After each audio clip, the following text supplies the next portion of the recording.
अवकाळीने बिघडवले उन्हाळ कांद्याचे गणित, यंदा उन्हाळ कांदा भाव खाणार का? तर काय आहे बातमी सविस्तर आपण या व्हिडिओच्या माध्यमातून पाहणार आहोत। तत्पूर्वी तुम्ही चॅनलवर नवीन असाल तर चॅनलला सबस्क्राइब करून शेजारील बेल आयकॉन प्रेस करा, त्यामुळे आपण अपलोड केलेले व्हिडिओ सर्वात अगोदर तुमच्यापर्यंत पोहोचतील। तर सप्टेंबर महिन्यात झालेल्या अतिवृष्टीमुळे उन्हाळ कांदा रोपांचे नुकसान झाल्याने कांदा उत्पादकांचे गणित बिघडल्याची माहिती समोर येत आहे। गेल्या वर्षी तुलनेत यंदा उन्हाळ कांद्याचे क्षेत्र कमी होणार आहे। सप्टेंबर महिन्यात अतिवृष्टीने राज्यभरात थैमान घातले, यात ऑक्टोबर महिन्यात सुरू असलेल्या अवकाळी पावसाची आणखी भर पडली आहे। अवकाळीच्या या तडाख्यात जिल्ह्यातील मका, सोयाबीन पिकांसह उन्हाळी कांदा रोपांचे नुकसान झाले। ऑक्टोबरच्या अवकाळी पावसात गत 9 दिवसात 1000हून अधिक हेक्टरवरील कांदा रोप पाण्याखाली गेले असल्याचा प्राथमिक अंदाज व्यक्त केला जात आहे। मागील महिन्यात देखील अतिवृष्टीमुळे कांदा रोपांचे नुकसान मोठ्या प्रमाणात झाले आहे, त्यामुळे आता शेतकऱ्यांच्या हाती कांद्याचे रोप शिल्लक नसल्याने लागवडीसाठी रोप आणणार कुठून असा प्रश्न पडला आहे। शेतकऱ्यांनी आता उन्हाळ कांद्याचे नवीन बियाणे तयार करायचे ठरवल्यास जमिनीचा वापसा होण्यासाठी किमान 20 दिवसांचा कालावधी लागणार।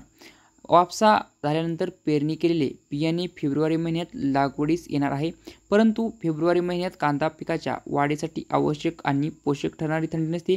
एकूणच या सर्व परिस्थिती विचार करता गेल्या वर्षीच्या तुलनेत यंदा उन्हाळ कांद्याचे क्षेत्र मोठ्या प्रमाणावर घटण्याची चिन्हे दिसत आहेत। अतिवृष्टी आणि अवकाळी पावसाने कांद्याची रोपे जवळपास पूर्ण नष्टच झालेली आहेत, त्यामुळे आता सध्याच्या परिस्थितीत पुन्हा महागाचे कांदे बियाणे आणून रोप तयार करण्याची मानसिकता शेतकऱ्यांची राहिलेली नाही।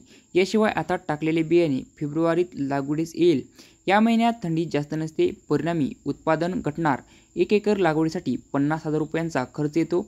आधीच शेतकरी आर्थिकदृष्ट्या संपूर्ण कोलमडला असून आता पैसे आणणार कुठून असा सवाल शेतकरी नेते राजेंद्र डोकळे यांनी व्यक्त केला। यंदा सततच्या पावसामुळे चाळ्यामध्ये ओलसरपणा शिरला, त्यामुळे कांद्याची कुजणी आणि अंकुर फुटणे सुरू झाले आहे। काही ठिकाणी शेतकऱ्यांचे 30 ते 40% साठवलेल्या कांद्याचे नुकसान झाले आहे।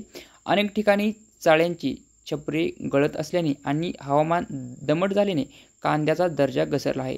परिणामी बाजारात दर्जानुसार दरात मोठी तफावत निर्माण झाली आहे। अतिवृष्टीमुळे उत्पादनात घट होऊन उन्हाळ कांद्याचा पुरवठा कमी होणार आहे।